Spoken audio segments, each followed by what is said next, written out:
አመለካከትህ ከፍታን ይወስናል የሚል አባባል አለ። በህይወትህ ያለ አመለካከት ያለህበትን የደረስክበትና የምትደርስበትን ይወስናል። በዛሬና በነገ መካከል ያለው ልዩነት የአመለካከት ልዩነት ነው። ድህነትና ብልጽግና የአመለካከት ልጆች ናቸው ይባላል። በሀብታምና በድሃ መካከል ያለው ትልቁ ልዩነት የአመለካከት ልዩነት ነው። እስከ መጨረሻ በመመልከት ከፍታን የሚወስኑ አመለካከቶችን ወቅ ሰብስክራይብ ማድረግ እንዳይረሳ። በዚህ ቪዲዮ 7 ከህይወት ልታስወግድ የሚገቡ አመለካከቶችን እናያለን።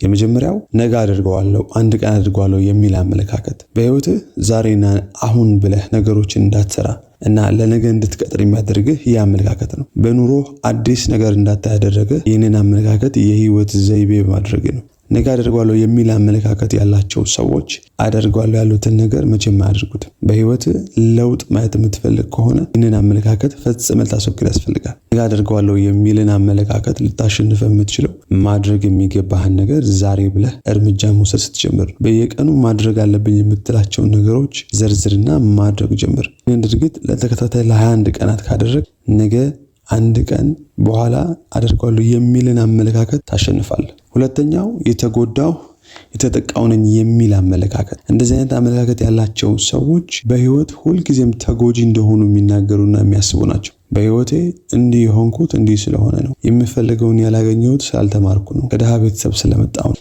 ዘሬ እንደዚህ ስለሆነ ነው ወዘተ። ላልሆነው ሁሉ ተጠቂ እንደሆኑ ማሳየት ይወዳሉ። ስለ ህይወታቸው ምንም አይነት ኃላፊነት መውሰድ አይፈልጉም። እዚህ ጋር አንድ ታሪክ ላካፍላችሁ። ከአንድ ከሚጠጣ ከሚሰክር ከሚሳደብና ቤተሰቡን ከሚደበድብ አባት የተወለዱ 2 ወንዶች ልጆች ነበሩ። እነዚህ 2 ልጆች አድገው የራሳቸውን ቤተሰብ ሲመሰርቱ አንደኛው ልጅ ጥሩ የቤተሰብ ሰው ሆነ፣ ሌላኛው ደግሞ ልክ እንደ አባቱ የሚሰክርና ቤተሰቡን የሚረብሽ አባት ሆነ። ከዚያ የሆኑትን ለምን እንደሆኑ ሲጠይቁ ከአባታቸው የተነሳ እንደሆነ ተናገሩ። ተጠቂ ነኝ የሚል አመለካከት ያለው ልጅ የአባቱን ታሪክ ደገመ። ከዚህ አመለካከት ወጥተህ በህይወት አሸናፊ መሆን ከፈለግ ይህንን አመለካከት ከህይወት ፈጽመህ ልታስወግድና ስለ ህይወት 100% ኃላፊነት ልትወስድ ያስፈልጋል። ሶስተኛው ለኔ ብቻ ሊደረግልኝ ይገባል የሚል አመለካከት። እንደዚህ አይነት አመለካከት ያላቸው ሰዎች ዙሪያቸው ያሉ ሰዎች ሁሉ የነሱ ባለዕዳ እንደሆኑ አድርገው ያስባሉ። እነርሱ ምንም ሳያደርጉ ሌሎች ለነሱ ሊያደርጉ እንደሚገባቸው ይናገራሉ። አልተደረገልኝም፣ አልተሰጠኝም፣ አልተፈለኩም፣ አልተደወለልኝም፣ አልተጠየኩም የሚል ለኔ ብቻ የሚል አመለካከት እንዳትፈለግ ያደርጋል። ከሰዎችም ዘንድ ያለህን ቦታ እንድታጣ ያደርጋል። ከሰዎች ጋር ያለህ ግንኙነት ውጤታማና ዘላቂ እንዲሆን ይህንን አመለካከት ከህይወትህ ልታባረውና ልትዋጋው ያስፈልጋል። አራተኛው ባለበት የረካ አመለካከት። ባለበት የረካ አመለካከት የቀጣዩ ከፍታ ጠላት።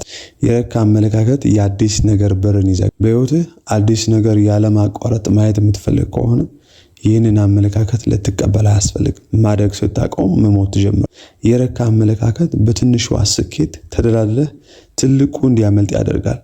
የበለጠ አለ ብሎ የሚዘረጋ አመለካከት ከአንድ የህይወት ከፍታ ወደ ቀጣዩ ከፍታ እንድትሄድ ሲያደርግህ አእምሮ በምቹ ሁኔታ ተደላድሎ እንዳይቀመጥ አዳዲስ ነገሮችን በማድረግ አለመርካትን ልታሰለጥነው ያስፈልጋል።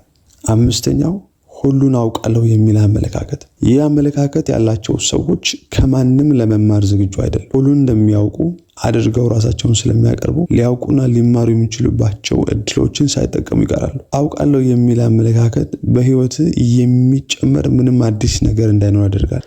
አይዛክ ኒውተን እንደዚህ አለ፣ ያየነውን ሁሉ ማየት የቻልነው ከኛ ከቀደሙ ሰዎች ትከሻ ላይ ሆነን ነው። ይቀረኛል፣ አልደረስኩበትም፣ ከኔ የበለጡ አሉ የሚል ለማወቅ ክፍት የሆነ አመለካከት ብዙ ርቀት በስኬት እንድትጓዝ ያደርጋል። ሁሉን አውቃለሁ የሚልን አመለካከት ልትታገሰው የሚገባ አመለካከት አይደለም። ተዋግተህ ከህይወት አስወግድ። ስድስተኛው ማደግ ያቆመ አመለካከት። ከዚህ በላይ የለም፣ የመጨረሻው ይህ ነው፣ ምንም ማድረግ አልችልም የሚል አመለካከት ከእድገት መንገድ ያስቆመሃል። በትዳርህ፣ በስራህ፣ በቢዝነስህ፣ በግል ስብዕና ማደግ ከፈለግ ለዚህ አመለካከት ምንም አይነት ቦታ ልትሰጥ አያስፈልግም። ተፈጥሮዬ ስለሆነ እንዲህ ማድረግ እንዲያ መሆን አልችልም ብለህ ከህይወትህ መሻሻልን ከገፋ ብዙ ዋጋ ያስከፍላል። ማደግ ያቆመ አመለካከትን ከህይወትህ ልታስወግድ ያስፈልጋል። ሰባተኛው የአይበቃም አመለካከት። አይደርስም፣ የለም፣ አይበቃም፣ ትንሽ ነው የሚሉ ቃላት የአይበቃም አስተሳሰብ ከሚመራው ሰው የሚወጡ ናቸው። የአይበቃም አስተሳሰብ ያለው ሰው የሰዎች ስኬት ከሱ ስኬት ተቀንሶ የተሰጠው ይመስለዋል። የተትረፈረፈ አለ ብሎ ስለማያምን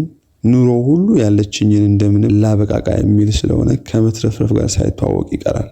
እናም በመትረፍረፍ ለመኖር ከፈለግ ይህንን አመለካከት ከህይወት ዛሬ ልታስወግድ ያስፈልጋል። ምናልባት በህይወት ማየት የምትፈልገውን ያላየኸው፣ መድረስ ከምትፈልግበት ያልደረስከው እነዚህን አመለካከቶች ከህይወት ስላላስወገድክ ይሆናል። እርምጃ መውሰድ ጀምርና የምትፈልገውን ለውጥ በህይወት ማየት ጀምር። ሌሎች አስተማሪ ቪዲዮዎችን ለማግኘት ፕሊዝ ሰብስክራይብ፣ ላይክ እና ኮሜንት ማድረግ እንዳይረሳ። ቴንክ ዩ